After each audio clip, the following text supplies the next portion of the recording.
Hello, my friends. Welcome. I hope you're having an outstanding day. It's closing in on the end of the year. Oh my gosh, I can't believe it. This is so crazy. Time flies, my friends, and time is too short for you not to have everything you want in this life. And sometimes what we want in life, we don't know what it is. We know we're really good at what we don't want. We're not so great at what we do want sometimes. And sometimes it's the burden of all of the other things that we've been through and experienced and are carrying around with us that are causing our problems. So I'm going to invite you to listen to this week's episode with Gael Wood. And we're talking a little bit about this and that, and then into decluttering and how it relates to life, my friends, and how it can free you to go and have a fabulous life. So have a listen. Let me know what you think. Share it with anyone that you think needs this. Take care, my friend. I will see you soon.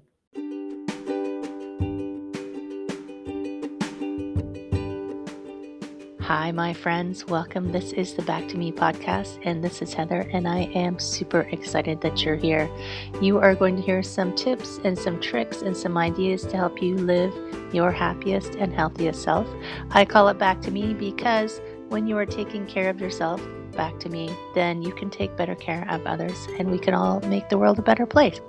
This is Wellness Your Way, and I am super happy that you're here.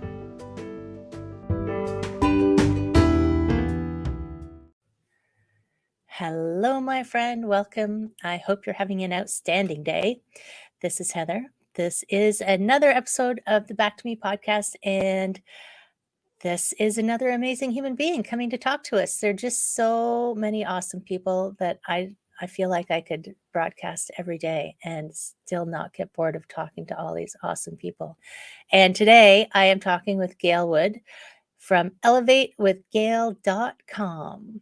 Hi, Gail. Hi, thanks for having me. Thank you for coming. Thank you for taking some time out of your schedule to come and talk with us. And I always let people know that everything that everyone who ever comes has something that I think is interesting and I always want to learn more about. So I'm hoping that that will just help them because, the more we can help people find something that will help them in the world, then the whole world just ripples outwards, right? Yes.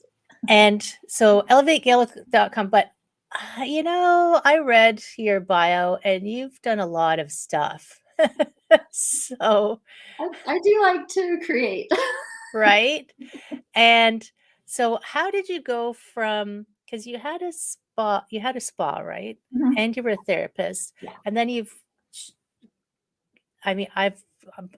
but the journeys are always so interesting. How did you get on that journey to where you are now? And then in that, maybe you can tell us what you're doing now.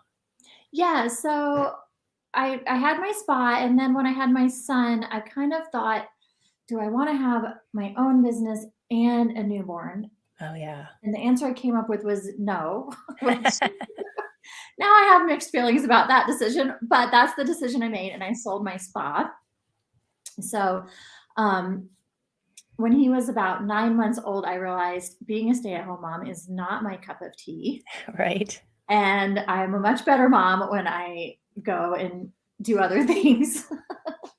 So I got a job at a resort and I really liked my job. It was a good fit. It was near my house and there were a lot of great things about it. But being an entrepreneur, I was like, I want to have my own thing. I just like to have my own projects going on. It really lights me up. So I started seeing people online. This was around 2013, selling things like PDF planners and eBooks. And I just said, I wonder if I could do that. And that's how it all began. I just bought a domain name and started a little blog. And it got a little out of control. Oh, no. in good and bad ways. Right. So that has led me to have, I had LMT resources. Then I had changed it to gailwood.com because I've always been multi-passionate. And I was like, well, I don't want it to be just for massage therapists. What if I want to do something else? And then I came back around and said, I will call it Massage and Spa Success in case I want to sell it. Right. And then somewhere along the way, I said, I went back around to branding again under my name. So just, the journey. Right. I know. It's interesting. If you follow the breadcrumbs of I'm interested in this, I'm interested in this, and Mhm. this is for everybody. If you follow those, this is curious, then you don't know where it's going to lead. And you don't have to know where it's going to lead, right? It doesn't have to lead anywhere in particular. And just for everybody listening, so an LMT is licensed massage therapist. Yes. Yeah. That's a US that's the US designation, I think. Mhm. So in Canada, it's an RMT, Yeah. registered, and then and not everybody in Canada is falls under that, so it could just be massage therapists in some of those provinces. But Yeah. I know it's like you get so used to throwing around RMT, this. It's like Yeah. somebody might be going, "What? What was that?" So you were practicing as a therapist and you were running the clinic, the spa, So I was practicing so I sold my spa right? and then I was practicing at a resort Oh, okay. and starting my online business. And really my thought with it was if I could have some other income streams coming in, I could cut back a little bit at the spa, spend more time with my kids, the things we all want, a little less stress and a little more money. Right? Yeah. Everybody wants so I do this, talk called "There's No Such Thing as Work-Life Balance," where it's like you can't cut yourself into 2. Your work just has to Mhm. incorporate seamlessly somehow into how you want your life to live. And one of those ways for some people is like you're saying, being an entrepreneur, and you just went out and said, "This looks good. This looks good." So you went into eBooks? Yeah, I started with an ebook. Oh, you started Um, with an ebook. well, and I didn't realize that I was being kind of strategic, but it took me so long to write my ebook that I had a blog for about a year where I was meeting people and gathering their email addresses.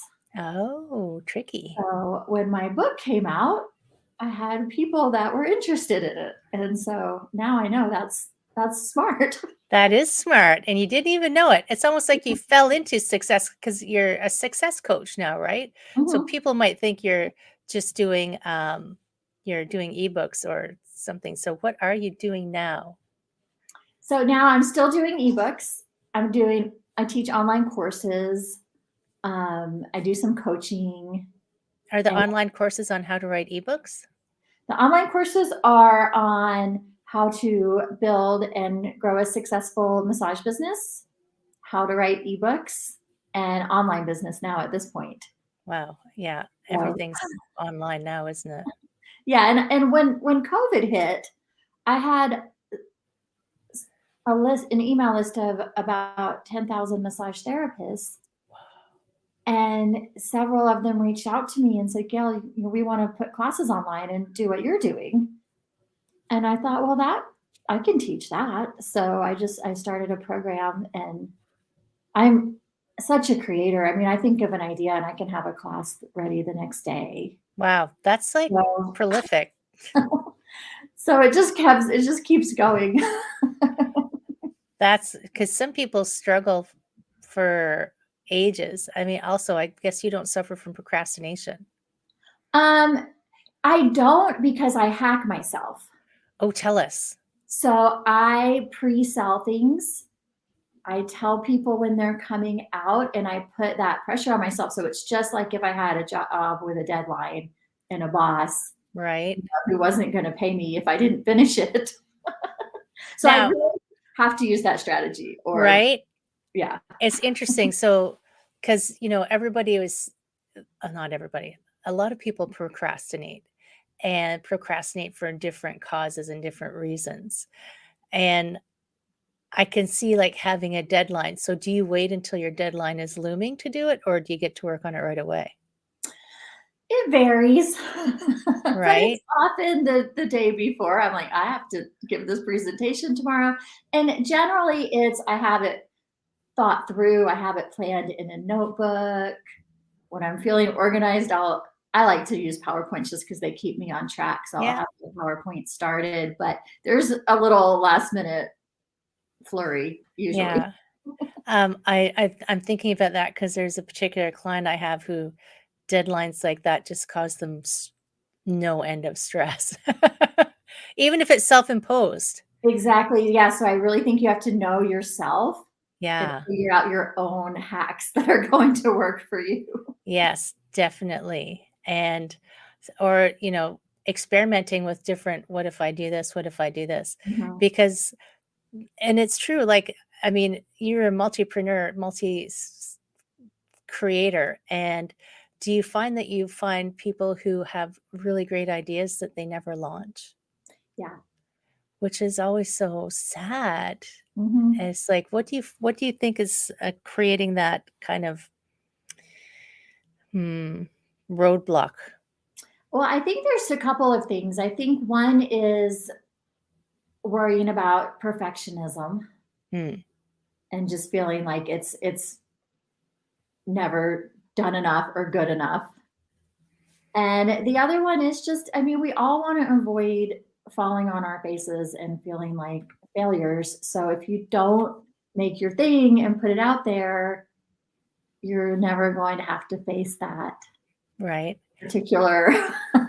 And I think perfectionism comes, Mhm. like, it's almost like you want it to be perfect because if you think that it's perfect, then it can't possibly fail, right? It's almost like they're related. Yeah, yeah, I would agree with that. Although there's nothing perfect. There's nothing perfect, and however perfect you get it, there will still be people that don't like it. Yes. Yes, So, exactly. I mean, I've studied with so many coaches and so many coaches who are really good, and there will be people who attack them on social media mhm, yeah, because they have a different opinion. They have a different lived experience.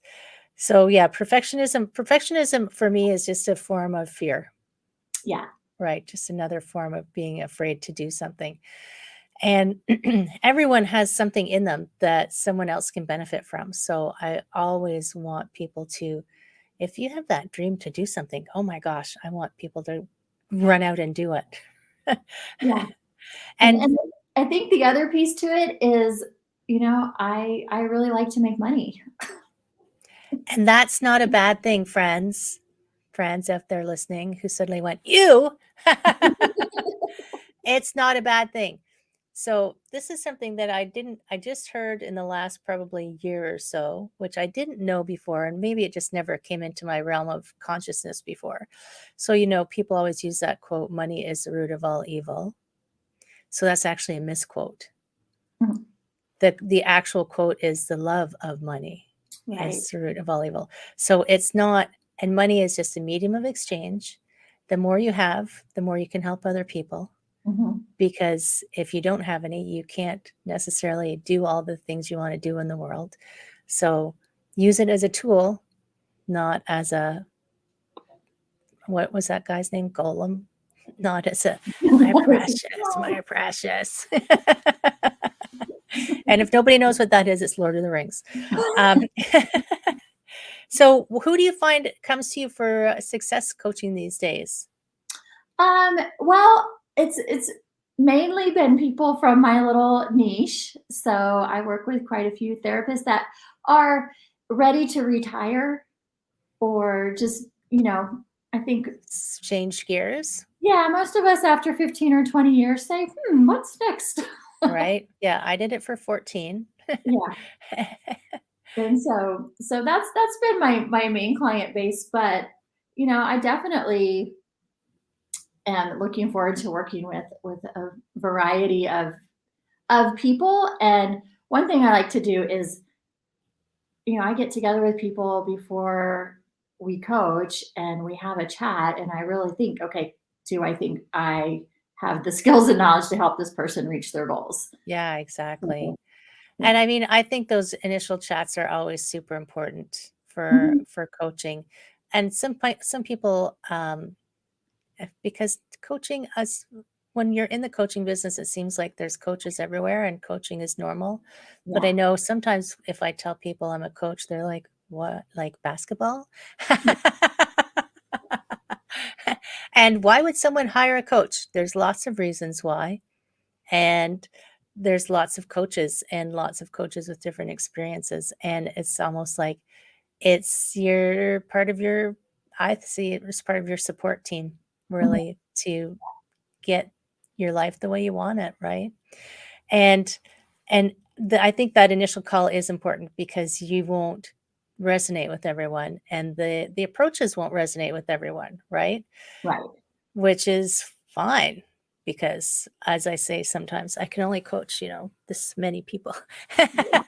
You know? There definitely has to be a personality match. Like, I'm not the world's most organized person. But you can get your things done like that. Oh yeah, my stuff gets done, but if I tell you, yeah, I'll put your notes in the Google Drive, like it might be 2 or 3 days. Oh, So, right, right. there's just little things like that. But also, one thing I love about coaching is I don't know if you use an app to talk to your coaching clients. I use an app called Voxer. Oh, I have Voxer. Yeah, and it's really fun because we can just I love just doing the back and forth voice messages, and it's just kind of this ongoing conversation. That's cool. And I just think it's so fun. And I'm like, well, that's what I offer, and not necessarily like the whole like templates and Yeah. typed up notes and things like that. Right? It's the people are getting the support in the way that they Mhm. works best for them and for you because it is a two-way street. And what do you see as a success coach? What do you see as success when you're helping your I think it's really getting clear on what you want your life to look like and what your goals are. And this is something that I just keeps coming up over and over in conversations I've been having recently is this really my goal, or is this what I think my goal should be because it's what's kind of going around right now? right? And it's true, a lot of people, um, when they first start something, some people are quite driven and know right away what they want, Yeah. right? But I don't find that's a common thing. I'm in a group coaching program right now where people, they know they're not unhappy and they don't know why. And they Mhm. don't know how to be happy or how to change it. So it's interesting to watch that process of them trying to figure out what they do want. Mhm. And sometimes you get a really, what you don't want. I don't want to be this way. But Yeah. but how do you find your way back? It's the finding your way back and finding a way to live in that space. And I know this is gonna seem like a weird segue, but I know we talked about decluttering way, way back when. Um, Mhm. do you find that that's one of the most effective ways to help people? I do. I do because I know when you're decluttering, let's say you're decluttering your I don't know. We all have that closet in our house where things get put. I just And just you're right. going through and you're like, "Oh, here's that yoga mat I bought when I was gonna be a person who did yoga. Oh, and here's that, I don't know, crochet kit I bought when I thought I might wanna crochet," and you There's my start crock pulling. pot. There's my, salad spinner when I Yeah, was my gonna eat salad salad spinner every when I day. was gonna go on that health kick, and my Instapot when I was just gonna become an amazing organized person who had dinner ready every night. Right? I have to say I love my Instapot. This I See, don't and I didn't love mine. I was like, "I can't be bothered. right? I have a crock pot." So, but these are all like I call that aspirational clutter. So those things have a message for us, but they're not necessarily the thing that we need to do. Like we were trying to gain something when we bought those items. That's such a good phrase, aspirational clutter. Oh my Yeah, because we gosh. aspired to be something that we weren't. And now, though, if we didn't follow through, that clutter is like you're a person who doesn't follow through and you wasted your money, and it'll tell us mean things. Right? Or we make a story around it, that tells Yeah, us we make a story of what that means about us. right. Instead of saying something like, "I thought I wanted to be a yogi, but apparently I don't Yeah, because I never did it. I thought I wanted to be a great Instant Pot chef, but I'd rather use a crock pot, right. Or which I'd is yeah, fine, or I'd rather go to buy the healthy dinners at the store and just heat them up. right? Or and then there's a whole story you can create around that. Like, Mhm. the stories we create about ourselves are endless, and it's funny that we have a choice of the story to tell, Right. but we always pick the bad one. Yeah, because the story could be, "Hey, you know what? I like to try stuff." Yeah, damn it. Yes, damn it, I do like to try stuff. So when you decide it's not for you, don't put it in the closet is what you're saying. Right. Yeah, go ahead and let it go because you will really make room for what is for you. So, Decluttering has become such a thing these days, yeah. more than I ever remember it being. I think Mhm. it all started with Marie Kondo and Yeah. her book, the which I totally admit I did it. I did what she said, and people think I'm crazy. I tried to suggest to one of my friends one time to try it. She says, "I'm not getting rid of my stuff." I said, I'm not telling you to. It's just make sure what you have is actually what you want to have, Yeah. right? Yeah. And I really I mean, I do think that we have our particular containers. And so, just different people can practically own different amounts of stuff. Yeah, You and stuff does cause mental clutter, Mhm. Yeah. even if the closet door is shut. Have you ever read Denise Duffield Thomas? Yeah. Yeah. So one of the things that she always gets people to do is when you're starting a new project to declutter something, Yeah. even if like anything at all. And I was doing a challenge with her and I decluttered the top of my desk because it was for a manifestation challenge. And I decluttered the top of my desk and in a pile of papers I found $100. It's like, Right. where did this come from? I don't even remember how this got here. So decluttering works, friends. Not saying you're gonna find buried treasure, but you might. You never You know, definitely might. Yeah. right? And so do you usually start people with that declutter idea and the aspirational clutter? When people, if you're just starting out with decluttering and you're a little maybe not used to it, I think working on something that does not have any sentimental value Right. is probably best. So I usually start people in like the Tupperware Oh, that's awesome. or the kitchen junk drawer. Like you can easily declutter like twist ties and Milk you can, tabs, yeah, all that elastic stuff. And then bands. that kind of gets the energy flowing and you start thinking, oh, this decluttering stuff does feel good. Stuff does look nicer. And then it's easier to go on to those harder It's true areas. that you have to start with the things that you're not attached to, Yeah. which is interesting. So in the because I thought you were gonna say the sock drawer or something, but because Marie Kondo always starts with clothes, and Yeah. I'm thinking, well, some clothes are sentimental, so but the Well, last the speaking last of Denise Duffield Thomas, she always starts with underwear. does she? That's awesome. Because Yeah. that's probably true. Like I don't feel attached to any underwear. No, why would you? Clean out your underwear drawer. And doesn't she get you to go out and buy fancy ones? Yes. These are Yes. my $1,000,000 underwear? No, Yes. she's not Upgraded. saying yeah, she's not telling you to spend $1,000,000 on underwear, but but it's true, like, when you get down to those things, those nostalgia things, it's a little heart-wrenching for some Yeah. things. Yeah. And, I don't know if you've heard of Swedish death cleansing. Mhm.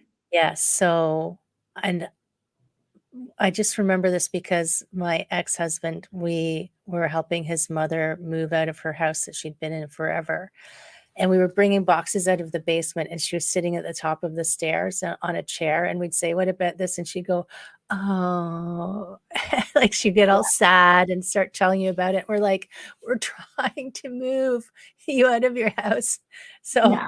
it's like, do it before you have to, Yeah. If you do right? it as you go, then yeah, it doesn't have to be. I know I've had a lot of massage clients that were older and retired, and I learned a lot from them. And I had a couple one time tell me, they said, we're selling our house and we're building a house next to our daughter, and we're doing it now while it's our choice and we can make all our own decisions. And I just Yeah, thought that was so smart. right. It is smart, Yeah. because you may, well, everybody. So my husband and I were talking recently about something. The rate of death for this is it was some kind of new fungus that's being studied. I get the Medscape emails, and this fungus is causing 3-in-1 death of people who are immune compromised in this situation, in this situation. And he said, what we've got to say is life eventually ends up in death.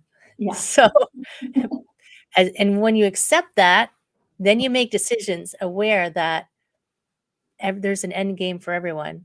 And this is your go around to have some fun, to go out and do the things you're meant to do, and to not carry lots of that baggage. I've moved enough times that I started having to declutter because I Yeah. was going from place to place. I'm like, I'm not packing that again. If it didn't unpack the first time, it's not Mhm. unpacking again. I don't even know what's in the box, that kind of thing. And it makes your mind so calm. Yeah. And that's another great hack too. If you're a little hesitant to declutter, box it up, put it in the garage for 6 months. And anything you haven't gone to get after 6 months, you just carry it away. You don't look back in there. Right? You probably can't even remember what's in it. No. And Right? I would say 99% of the time you don't go back in that box. Do you find people with, because you have a little one now, right? Still? Mhm. Still? How little? Well, now he's 15. Oh, geesh. They don't stay little very long. No. But I can just remember someone that I knew her 2 daughters are adults, and she still had baby clothes in the basement. Mhm. So, what are you saving those for? Right? Her grandbabies, they're not going to be in style. No, and the daughters won't want them because they won't be cool, and yes.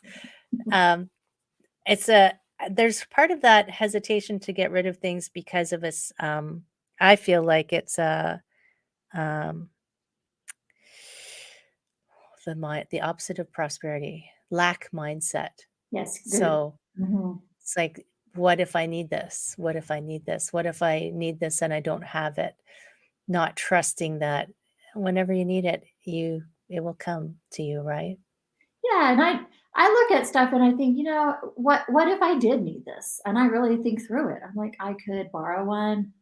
I could go buy another one, especially for stuff that to replace would be less than $50 or something. Right?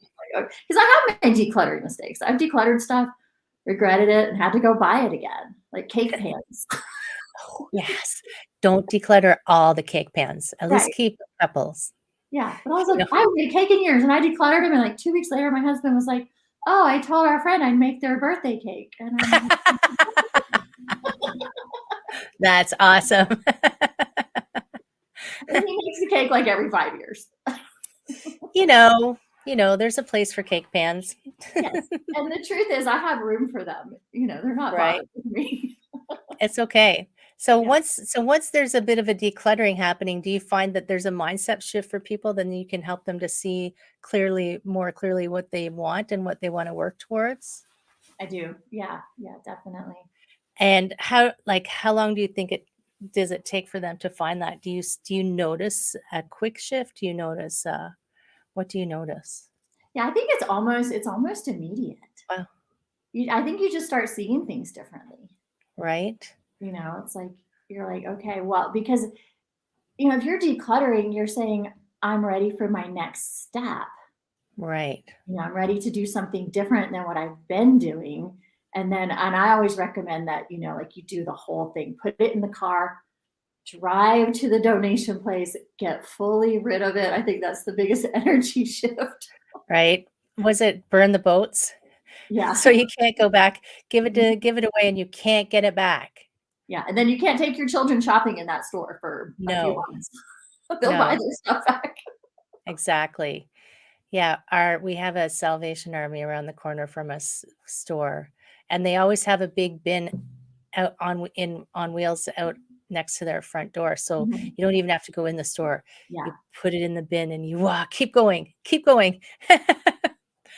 because you will go in and go, oh, look, it's such a great deal. Such a right. great deal. And yeah, and so I do find that when you start letting stuff go, you just your mind's more clear, you start thinking about the future and just taking more steps. Right. And so I know this is jumping back a little bit, but I was thinking about your ebooks. Do you have an ebook on decluttering, or what are your ebooks on? Well, right now, yeah, I have an ebook on decluttering your schedule, Ooh, I like it. and I have an ebook on decluttering your beliefs, Oh, I like that too. and I have a course on decluttering your home. Wow. I think everybody needs all three. And the course is called Decluttering Deep Dive because I feel like a lot of decluttering courses just deal with the stuff, and I like to go into the aspirational clutter that we talked about, and more of the why we might be having a hard time of letting go of things and some of the Right? different Like there's a reason that you kept it, and you may not admit to yourself what that reason was. yeah. Or you might just, the nothing to see here, not looking, not looking. And decluttering can bring up some stuff. Absolutely. That stuff needs to be decluttered too. Yeah, which I guess is your decluttering beliefs. Is that Yeah. Yeah. related to that? Yeah, some of it. And the decluttering beliefs it's kind of related to any beliefs that are holding you back. Like we were talking about before, like perfectionism. Like what is with that belief that something has to be perfect or um yeah, we have so many helpful and unhelpful beliefs. Well, and it's interesting because when you arrive here on the planet, this little baby has none, Hmm. right? So things that we think are 100% true, you just picked that up somewhere along the way, Yeah. right? And no matter what your truth is, it's not going to be everybody's truth. So you can decide to keep it, but decide to keep it um, intentionally because you find it helpful, right? Hmm. That's awesome. Everything is on your website, right? Yeah. Yes. And by the way, for friends who are listening, go to the show notes. I mean, even if you're watching the podcast, the video version, go to the show notes because Gail's not spelled how you think it is. Elevate with Gail and .com, and it's not how you think it's going to be spelled. And I was very careful to make sure I spelled your name right. Yes. Thank you.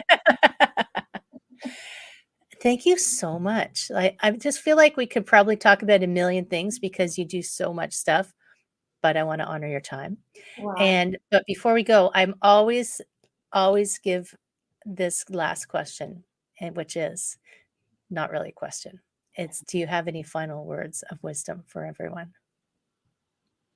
um, I think just we can look at things in a way that's like, oh, I have to deal with this or have to figure out these beliefs, and we can have that kind of energy around it, or we can have the energy of, you know, well, this is interesting, or that's curious.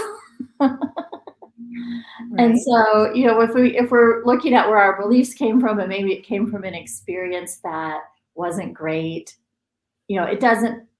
I just feel like it's a choice. How hard we make things is often a choice. I'm not going to say that as a blanket statement, but it's often It is. easier than we make it.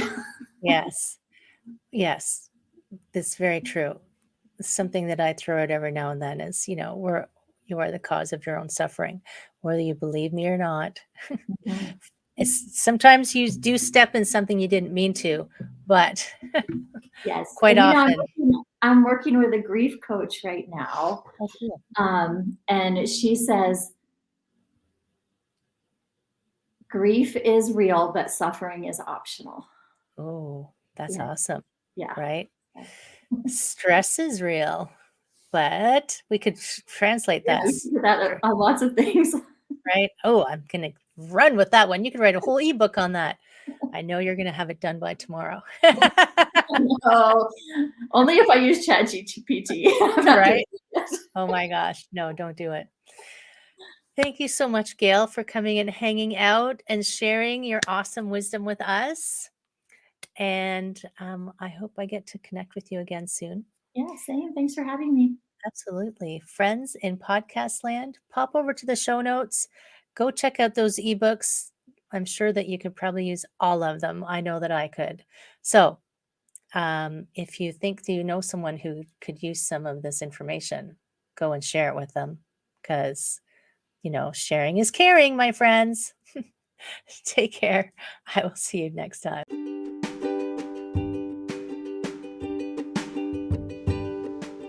Hi, my friend. Thanks so much for listening to this entire podcast.